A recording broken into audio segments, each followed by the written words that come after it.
देखिए जिस प्रकार से एक दबाव की राजनीतिक देश और प्रदेश में हो रही है, कहीं न कहीं बीजेपी इस बात से घबराई हुई है कि आने वाला समय 3 महीने बाद जो इलेक्शन हरियाणा में है, उसमें हरियाणा की जनता ने मन बना लिया कि बीजेपी की हालत ख़राब हो रही है।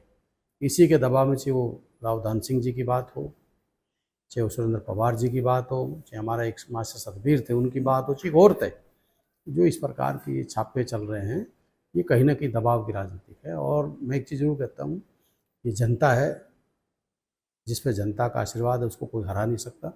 और जनता ने जो फैसला लेना है, ना वो ईडी के दबाव में रहती है, ना कोई सीबीआई के दबाव में रहती है, ना बीजेपी के नेताओं के दबाव में रहती है। और ये कहीं न कहीं बदले की भावना से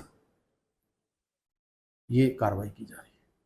पिछले लंबे समय से आप लोग ये कहते आ रहे हैं कि बदले की भावना से कार्रवाई हो रही है और मोस्टली देखा जा रहा है तो इंडिया गठबंधन के लोगों पर इस प्रकार की कार्रवाई हो रही है, तो उसके बावजूद भी निरंतर छापों का दौर जारी है। देखिए, मैं एक चीज़ ज़रूर कहता हूँ मीडिया के साथियों, क्या इतने बड़े स्कैम हुए इस देश के अंदर? मैं हरियाणा पे आता हूँ, मैं बाहर नहीं जाता हूँ।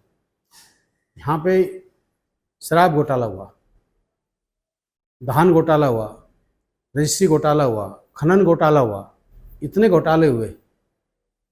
क्या बीजेपी के और लोगों ने किसी एक के ऊपर ईडी का छापा डाला और नेताओं पर डाला? क्या ये इंडिया गठबंधन के जो लोग हैं, इन पे ये बदले की कार्रवाई हुई, इससे बदतर क्या होगा? देश के अंदर देख लो, व्यापम घोटाला था और घोटाले थे, नीरव मोदी था, विजय माल्या था, कितने लोग थे। मोदी कहता था मोदी की गारंटी है, तो वो गारंटी कहाँ चली गई? आज देश में जो इतने भगोड़े भाग गए, देश को लूट के भाग गए, उनके ऊपर कुछ कार्रवाई नहीं। सिर्फ और सिर्फ क्या इंडिया गठबंधन के लोगों पर ईडी और सीबीआई के छापे से है क्या? जो देश में इतने बड़ा भ्रष्ट नेता जो बैठे हैं, जो पहले चाहे वो अजीत पवार की बात हो, चाहे अशोक चौहान की बात हो, चाहे वो अपने जो इनका कई ऐसे नेता थे जो जिनके ऊपर लगातार ये भ्रष्टाचार के आरोप लगाते थे। क्या आप बीजेपी में जाते हैं वो सब के उनके भ्रष्टाचार से उनके साफ हो गए? चाहे कुलदीप बिश्नोई की बात हो, तो ये कहीं ना कहीं बदले की भावना से और दबाव की राजनीतिक कांग्रेस और इंडिया गठबंधन के नेताओं की जा रही और जैसे चौटाला जी का बयान वैसे तो कई दिनों से दे रहे हैं और एक बयान आया उनका कि चौधरी भूपेंद्र सिंह हुड्डा की अपने टिकट कंफर्म है तो उनको यदि टिकट प्राप्त करनी है तो बयान इस प्रकार का है कि उन्हें जो है ना सोनिया गांधी की साड़ी उठानी पड़ेगी, प्रियंका गांधी की चुनरी उठानी पड़ेगी, राहुल गांधी का कुर्ता उठाना पड़ेगा, इस प्रकार की बयान और वेणुगोपाल का की चप्पलें उठानी पड़ेगी। है।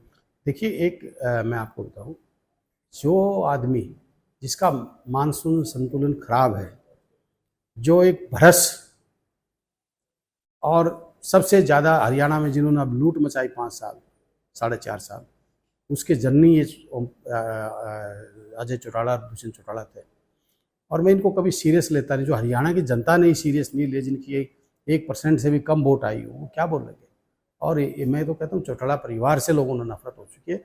और आज चौटाला परिवार को ही कोई भी व्यक्ति सीरियस नहीं लेता। ये सीरियस लेने के लायक नहीं है। ये सिर्फ भ्रष्ट और लुटेरों का एक गैंग है। और इनके बारे में इनको ज़्यादा मैं सीरियस लेता नहीं। इंडिया गठबंधन में शामिल रही है आम आदमी पार्टी और अब वो हरियाणा में अपने दम पर चुनाव लड़ने की घोषणा कर सकती है और निकट भविष्य में जल्द ही जो है वो सुनीता केजरीवाल जी की गारंटी लॉन्च करने जा रही है हरियाणा में। इसको लेकर देखिए, हर पार्टी का अपना एजेंडा है, वो करना चाहिए, स्वागत है उसका।